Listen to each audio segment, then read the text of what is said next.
Hello बच्चों, let's read the question. So question says that which of the following species are hypervalent?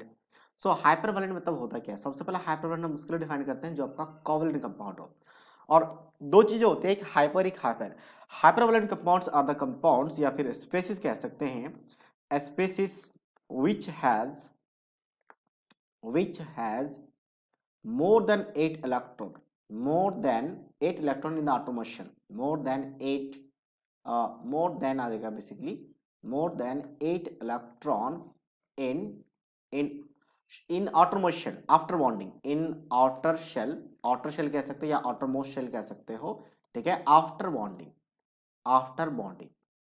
तो ऐसे spaces को कहा जाता है आपका हाइपर वैलेंट। जैसे पहले स्पेसिस की बात करते हैं ClO4 नेगेटिव, तो क्लोरीन के आउटरमोस्ट में होते हैं टोटल 7 इलेक्ट्रॉन्स, जिसमें से अगर बॉन्डिंग की बात करें तो बॉन्डिंग में 4 ऑक्सीजन है, तो 4 ऑक्सीजन के साथ 3 ऑक्सीजन के साथ डबल बॉन्ड बनाएंगी और एक के साथ सिंगल बॉन्ड, इनके नेगेटिव चार्ज ऑक्सीजन में आएगा। तो यहाँ पे इलेक्ट्रॉन्स कितने जा रहे हैं, 2 यहाँ पे, 2 यहाँ पे और 2 यहाँ पे, 6 और एक साथ, तो 7 इलेक्ट्रॉन यहाँ पे खत्म हो चुके हैं।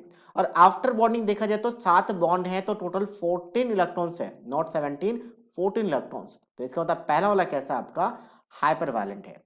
BF3 की बात करते हैं तो बोरोन के आउटर मोस्ट में कितने इलेक्ट्रॉन्स होते हैं, 3 इलेक्ट्रॉन्स। और फ्लोरीन की बात करें तो 7 इलेक्ट्रॉन, तो फ्लोरीन एक एक सिंगल बॉन्ड बनाएगी, ठीक है, और बोरोन 3 बॉन्ड बनाएगी, तो 6 इलेक्ट्रॉन, और 6 इलेक्ट्रॉन ऐसे को कहा जाता है हाइपोवैलेंट। तो ये हाइपोवैलेंट है, हाइपरवैलेंट नहीं है, हाइपोवैलेंट, ठीक है। ये क्या बन जाएगा आपका हाइपोवैलेंट, तो ये आपका ऑप्शन में नहीं आएगा।